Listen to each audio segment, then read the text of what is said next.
कुछ दिनों पहले की बात है, रोहित शर्मा का एक बयान निकलकर सामने आया था जिसमें कि उन्होंने इम्पैक्ट प्लेयर का जो रूल है उसको लेकर थोड़ा उसका क्रिटिसिज्म किया था। और आज का मैच था जिसमें कि रोहित शर्मा खुद इम्पैक्ट प्लेयर बन के आए थे। खैर, जो भी हो, हमको तो मैच से मतलब है कि भैया मैच कैसा हुआ। तो आज के मैच की सूरत हाल कुछ यूं है कि भैया हार्दिक पांड्या, जो कि अब वाइस कैप्टन बन चुके हैं हमारे T20 वर्ल्ड कप की टीम के, उनको अभी भी मुंबई में बू किया जा रहा है। और दूसरी बात जो ये निकलकर सामने आ रही है कि हार्दिक पांड्या को देखकर ऐसा लगता है कि शायद वो टॉस के टाइम पर क्रीज के ऊपर ज्यादा समय बिता रहे हैं, बशर्ते कि जब वो मैच खेलने के लिए आते हैं, मतलब कि अपना बैटिंग का जलवा दिखाने के लिए आते हैं तब। आज के मैच में जब वो बैटिंग के लिए आए थे तब कुछ 50 बॉलों में 90 रनों की दरकार थी। और ऐसा नहीं था कि मैच हाथ से निकल चुका था, मैच बिल्कुल हाथ में था। बट उस पॉइंट पर हार्दिक पांड्या एक बार फिर से, अब आप उसको खराब किस्मत कह लीजिए, बुरा शॉट कह लीजिए, कुछ भी कह लीजिए, पर हार्दिक पांड्या उस पॉइंट पर आउट हो गए। दरअसल हार्दिक पांड्या ने जब सुनील नारायण का विकेट लिया था तब सोशल मीडिया पर कमेंट्स आने लगे थे कि यार हार्दिक पांड्या वाइस कैप्टन बनाए जाने के कारण बहुत ज्यादा कॉन्फिडेंट है, और वो कॉन्फिडेंस उसके गेम में भी दिखाई दे रहा है। देखो, लास्ट मैच में डक पे आउट होना, इस मैच में 1 रन पे आउट होना, ये किसी तरह का कॉन्फिडेंस नहीं होता है। अगर मैं फ्रैंकली बात करूं तो रोहित शर्मा का भी फॉर्म कुछ इतना खास दिखाई नहीं दे रहा है। कई लोग इस बात से एग्री नहीं करेंगे, बट देखिए ये एक फैक्ट है। और वहीं अगर हम हार्दिक पांड्या की बात करें फॉर्म में होने ना होने की, तो देखिए वो तो खैर जगजाहिर है कि भाई साहब किस तरह का गेम इस समय दिखा रहे हैं। कप्तानी के तौर पर बुरी तरह फेल हो रहे हैं। मतलब एक समय पर कोलकाता ने 57 पर 5 विकेट अपने खो दिए थे, उसके बाद 169 बना देना, ये एक कप्तान के तौर पर आपका सामने वाली टीम को शिकंजे में ना कस पाने की पूरी कहानी बयां करता है।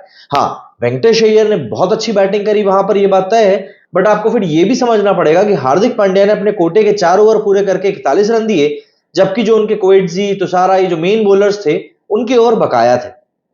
एक कप्तान के तौर पर आप खुद बॉलिंग करना चाहते हो, ये बात समझ में आती है, बट किस एक्सपेंस पे आप ये चीज कर रहे हो आपको समझना पड़ेगा। 11 मैच हो चुके हैं, मुंबई अभी तक सिर्फ 3 मैच जीती है, बाकी के पूरे मैच हारी है।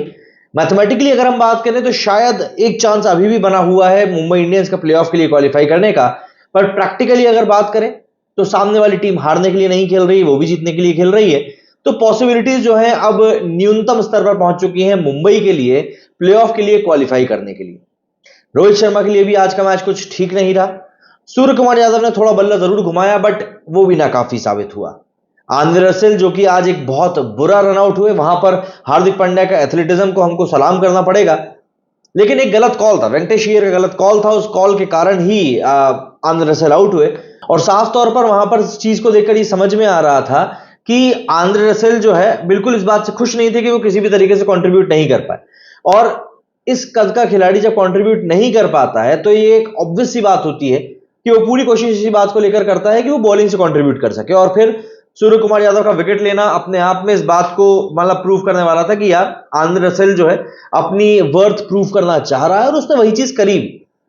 आज का मैच मुझको ऐसा लगता है कि हम लोग जितना सीएसके और मुंबई इंडियंस के मैच को हाइप करते हैं, मुझे ऐसा लगता है उतना ही शायद कहीं ना कहीं हाइप हम लोगों को इन मैचेस को भी करना चाहिए। मतलब कोलकाता और मुंबई के, मतलब ये 12 साल बाद हुआ है जब कोलकाता मुंबई में जाकर मैच जीती। तो ऐसे में हम लोग इन मैचेस को क्यों इतना हाइप नहीं करते हैं, ये समझ से परे। बहुत शानदार मैच हुआ है, बहुत जानदार मैच हुआ है, जहां मुंबई इंडियंस अब बाहर होने के कगार पर बैठ गई है, तो वहीं पर कोलकाता ने अपनी जगह को और भी ज्यादा कंसोलिडेट कर लिया है सेकंड नंबर की पोजीशन पर। और मोस्ट प्रोबेबली अब कोलकाता टॉप 4 में फिनिश कर ही जाएगी। बद से बदतर की कंडीशन की मैं बात कर रहा हूं, हालांकि मैचेस तो अभी भी उनके बचे हुए हैं। चलिए जरा चलते हैं स्कोर कार्ड की तरफ और देखते हैं कि भाई वहां पर किस तरीके से किस प्लेयर ने आज गेम खेला है, क्योंकि बहुत बहुत तरीके से आज खेला गया मैच है। बहुत अच्छे रिजल्ट निकलकर सामने आए हैं। मतलब जो चीजें आप एक्सपेक्ट कर सकते थे बुमराह से, बुमराह ने भी वो सारी चीजें करी हैं। बट बुमराह को लेकर भी ना एक स्ट्रेटेजी सकता है हर एक टीम अब बनाती जा रही है कि यार बुमराह के सामने अब बिल्कुल संभल के खेलना है, बहुत अच्छे से खेलना है, इजी पीजी होकर खेलना है, और कोशिश करनी है कि बुमराह के सामने जल्दबाजी ना करें। हालांकि उसके बावजूद भी आज बुमराह ने 3 विकेट निकाल ली, जो कि उनके स्टेटस के हिसाब से तो भाई बढ़िया ही है, पर्पल कैप के होल्डर है। वहीं मिचेल स्टार्क ने भी आज 4 विकेट लिए हैं। भाई 24 करोड़ में बिकने के बाद खिलाड़ी अगर परफॉर्म ना करे तो बुरा तो लगता है। और आज उस खिलाड़ी का जो परफॉर्मेंस था उससे साफ तौर पर ये दिख भी रहा था कि कितना फ्रस्ट्रेशन खुद स्टार्क के अंदर भी भरा हुआ था। एक एक करके जरा बात करते हैं पूरी सिचुएशन की, कैसी क्या मैच आज गुजरी है। सबसे पहले अगर हम कोलकाता की बात करें तो मैंने बताया आपको 57 के स्कोर पर 5 विकेट गिर चुके थे। रिंकू सिंह से लेकर श्रेयस अय्यर खुद कप्तान, अंकुश रघुवंशी, सुनील नारायण, सॉल्ट, हर एक खिलाड़ी आज फेल हुआ अब, या फिर आप ये कह सकते हैं कि जल्दबाजी थी, एक एरोगेंस था कि नहीं भैया हम तो खेल सकते हैं, हम तो मारेंगे। क्योंकि अगर आप 2 विकेट की अगर मैं बात करूं यहां पर स्पेशली, एक मनीष पांडे का विकेट और दूसरा सुनील नारायण का विकेट, ये दोनों विकेट हार्दिक पांड्या ने लिए। जी हाँ, हार्दिक पांड्या ने 2 विकेट लिए और ये दोनों विकेट एग्जैक्टली छक्का मारने के बाद गिरे थे। एक होता ना प्लेयर में कि नहीं यार मैं तो जरूरत करूंगा, मैं तो छक्का मारूंगा, वो वाली सिचुएशन यहां पर बनती हुई दिखाई दे रही थी। और देखिए मेरे को ऐसा लगता है कि यार आपको एक टीम के तौर पर ना आपको पिच को असेस करना चाहिए।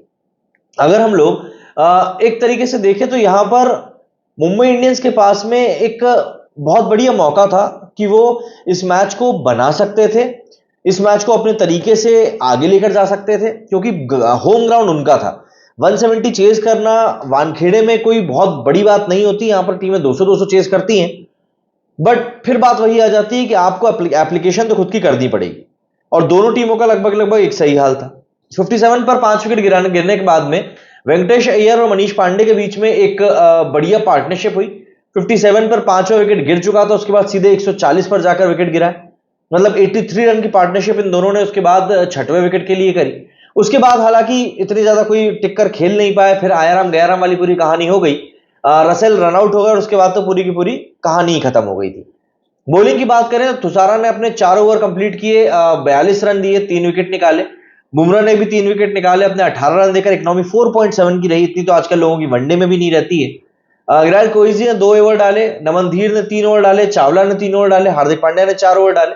हार्दिक पांड्या की इकोनॉमी भी 11 की रही, लेकिन आज 2 विकेट बंदे ने निकाले। आप बात करें मुंबई की अगर बैटिंग की तो देखिए सबको लगभग लगभग स्टार्ट मिला है। आप ईशान किशन की बात कर लें, आप रोहित शर्मा की बात कर लें, आप नमनधीर की बात कर लें, ऑलमोस्ट सबको यहां पर स्टार्ट मिला।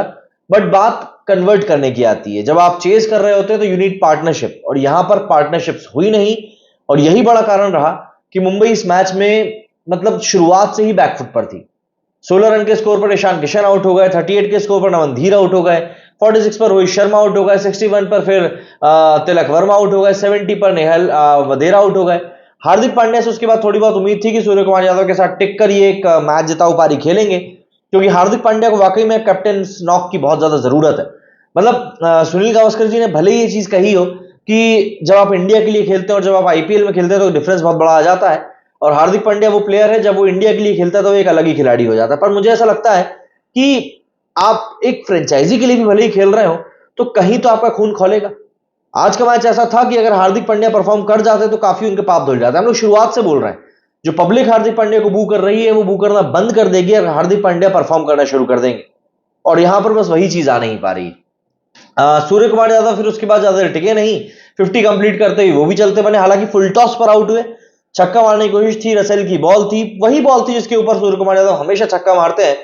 बट वो कहते हैं ना कि जब तुम्हारा दिन खराब हो तो तुम कुछ बोल ही नहीं सकते कि फिर कैसी क्या सिचुएशन बैठेगी।